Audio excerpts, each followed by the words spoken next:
Et salut à tous, on se retrouve aujourd'hui pour mes pronostics de Survivor Series 2021.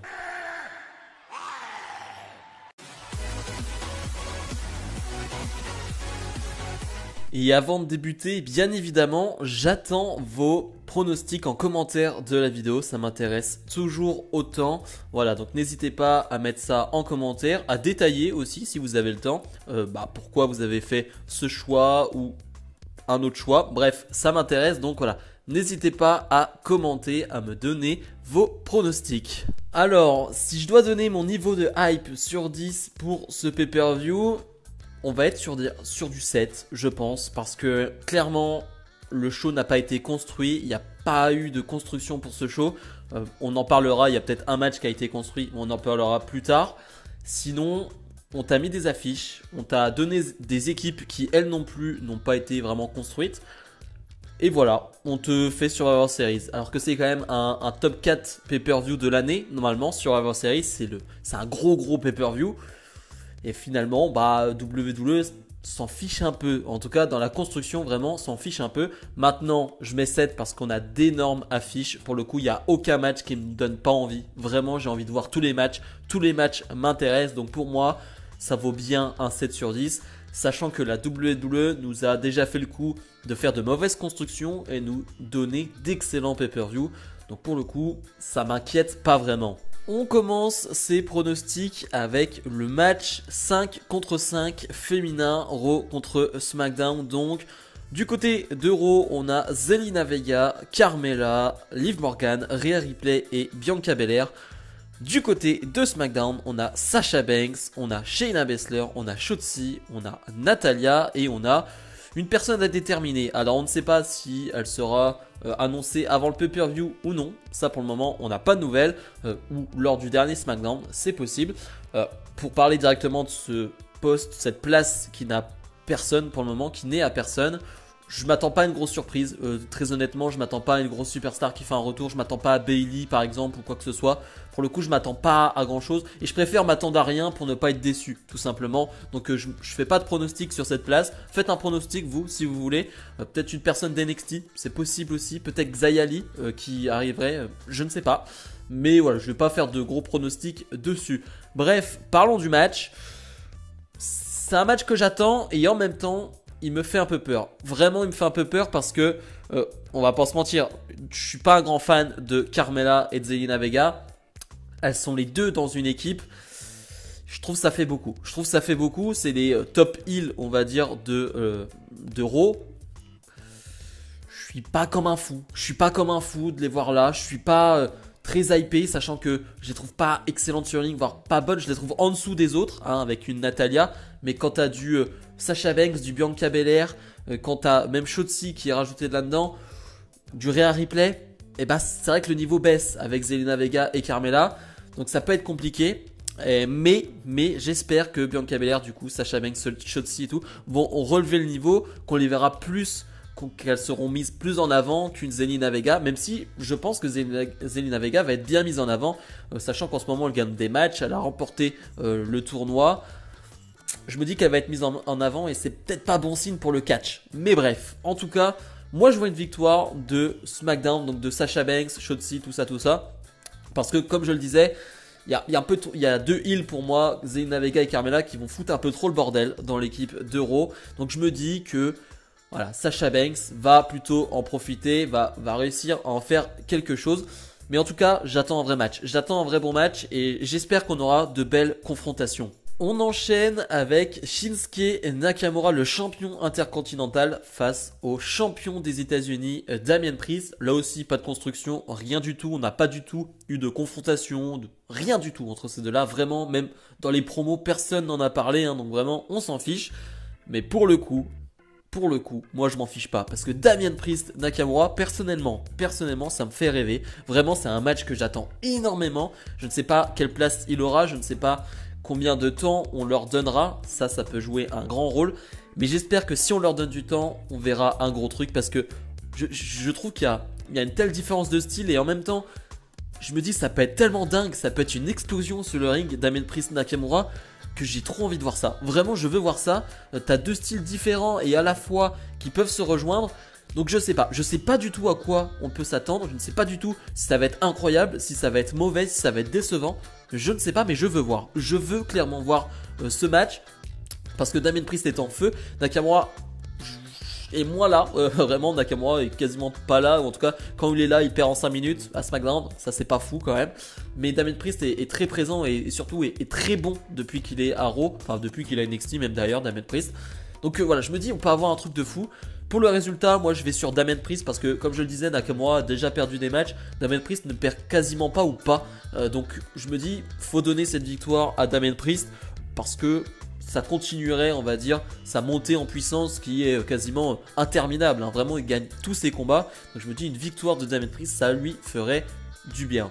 RK Bro, Riddle et donc Randy Orton font face aux Usos.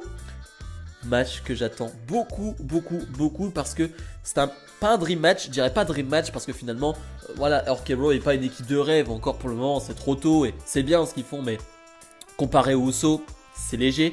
Mais disons que quand t'as un Orton aussi légendaire qui va faire face à une équipe légendaire comme les Usos, n'ayons pas peur du terme, les Usos sont une équipe légendaire maintenant en 2021, on peut le dire je pense. Et bah ça donne envie, ça donne très envie, sachant que RK Bro ça marche super bien avec le public en plus et ça marche super bien sur le ring. Je trouve vraiment qu'il y a de l'alchimie, il y a vraiment quelque chose qui se crée entre Orton et Riddle.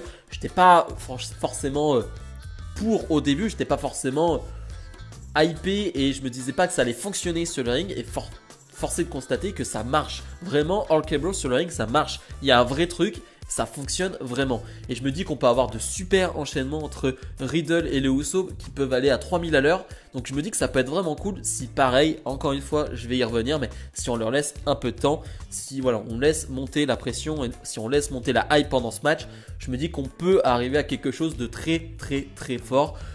Pour le résultat du match, franchement, honnêtement, j'avais pas de choix particulier, je ne savais pas sur qui aller. Donc j'ai juste fait un choix du cœur, vu que je suis un grand fan de Randy Orton.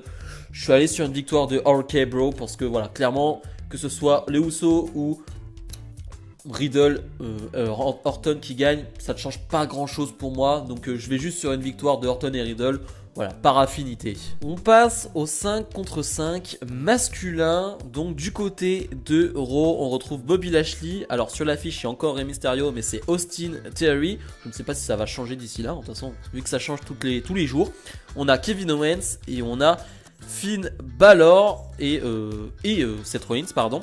Et du côté de SmackDown, on a Drew McIntyre, on a Jeff Hardy, on a King Woods, on a Happy Corbin et on a une superstar qui n'est pas présente pour le moment. On a voilà, une place vide. Pareil, je ne sais pas du tout, je ne fais pas de supposition, j'en ai aucune idée pour le coup. Je ne vois pas qui pourrait aller là-dedans.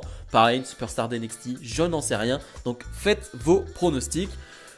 Bon, il y a des noms qui me gênent un peu dans ce 5 contre 5, on va pas se mentir, hein, comme un certain Happy Corbin par exemple. Mais dans l'ensemble, c'est quand même que des gros catcheurs. Je veux dire, là, t'es quasiment assuré, si la construction du match est bonne, d'avoir un excellent combat. Je veux dire, en plus, c'est des matchs qu'on a déjà vus, du Rollins McIntyre, du Owens Balor, du Owens Jeff Hardy, voilà, ce genre de trucs. En fait, on les connaît, donc on sait que c'est bon, on sait que ça va donner des bons matchs, en fait. Donc maintenant, c'est à voir la construction de l'histoire, de qui va rester sur le ring, qui va se retrouver en 5-0, parce que je vous rappelle que c'est déjà arrivé. Je crois que déjà l'année dernière, Raw avait gagné avec ses 5 superstars présentes, ou 4, je ne sais plus. Ça, j'aime pas vraiment. Ça, c'est vraiment quelque chose que j'aime pas trop. Ça te fait pas monter en pression et clairement, ça te donne pas envie. Enfin, je sais pas pour vous, mais moi, je veux un truc qui se finit en 2 contre 1, on a un contre 1, un vrai truc costaud, quoi, un vrai truc de bonhomme, si je puis dire. Donc j'espère qu'on l'aura, j'espère vraiment qu'on l'aura. Si je dois aller dans les pronostics, je tente quelque chose, je ne sais pas. Je me dis qu'en ce moment, ils mettent pas mal en avant King Woods, donc Xavier Woods. Ils le mettent pas mal en avant, je rappelle qu'il a failli battre Roman Reigns, hein. Clairement si le Uso n'arrivait pas, il aurait pu battre Roman Reigns. Et bah je me dis, ils vont miser un peu plus sur Xavier Woods et c'est lui qui va donner la victoire à SmackDown. C'est lui qui va rester seul, qui va se battre peut-être avec 2 ou 3 superstars en 1 contre 2, en 1 contre 3. Et c'est lui qui va donner la victoire à son équipe. Voilà, c'est un petit pari que je fais. Je me dis que c'est possible. Je me dis que vu comment il mise sur Xavier Woods, vu comment il est mis en avant ces derniers temps, vu comment le public apprécie Xavier Woods aussi, ça pourrait clairement fonctionner. C'est un gros babyface de SmackDown.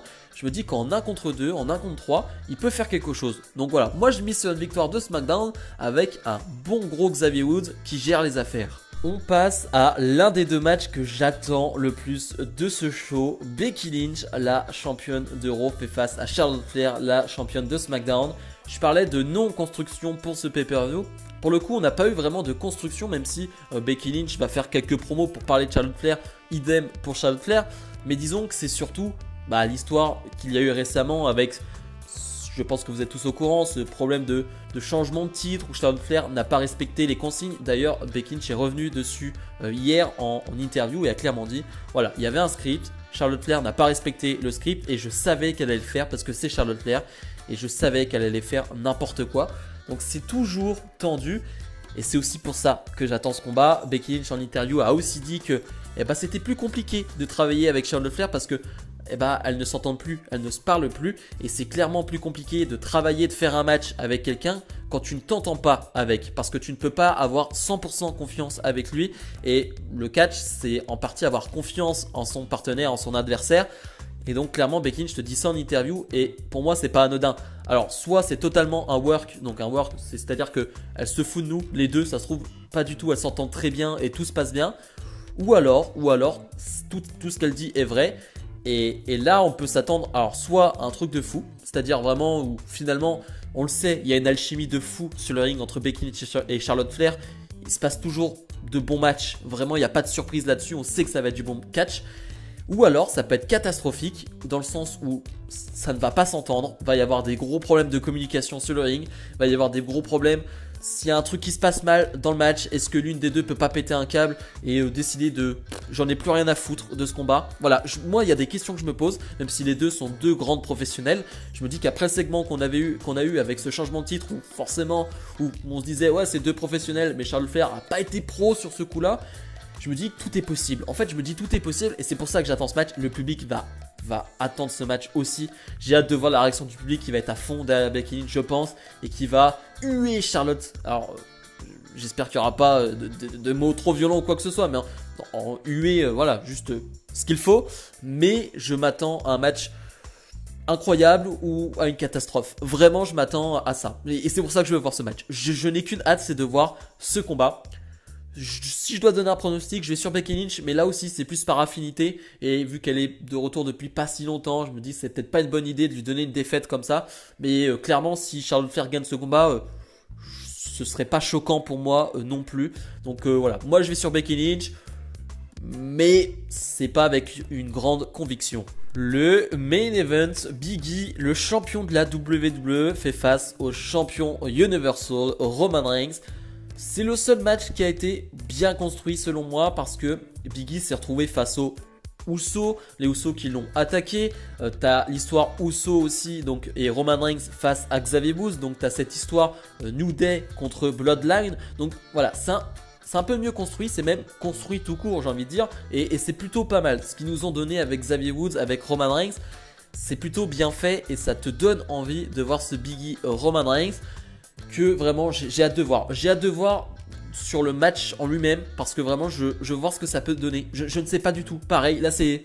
Je ne sais pas si leurs 2 styles peuvent aller. Je ne sais pas. J'avais quelques doutes par exemple sur Big E Drew McIntyre. Ça a été un excellent combat. Je me suis régalé devant Big E Drew McIntyre avec ce duel de puissance. Je me dis que là si on peut avoir aussi un duel de gros combattants, de poids lourds, de puissance, de celui qui veut montrer qui est le plus fort.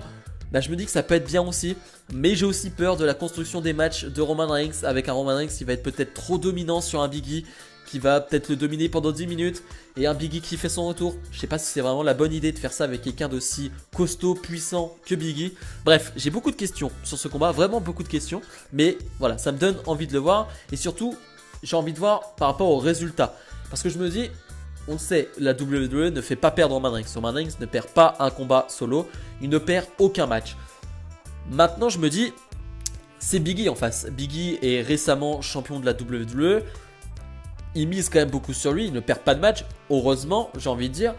Mais tu te dis, est-ce que ce serait pas le moment de donner une grosse victoire à Biggie face à Roman Reigns?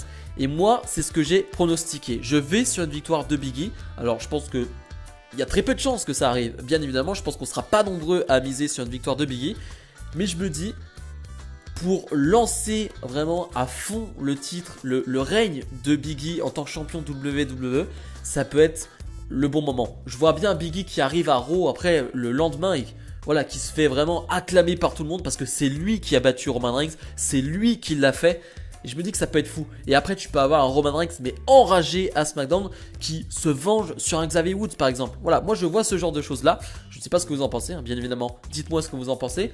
Mais voilà, moi je sais pas. J'ai envie de voir une victoire de Biggie dans un gros match de bourrin, un gros match de bonhomme en fait. Je veux voir ça, un gros match de bonhomme. C'était donc mes pronos pour Survivor Series 2021. Je le rappelle, donnez-moi vos pronostics en commentaire de la vidéo, ça m'intéresse toujours autant.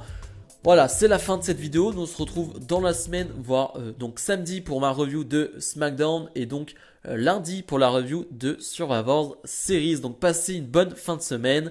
Salut, salut.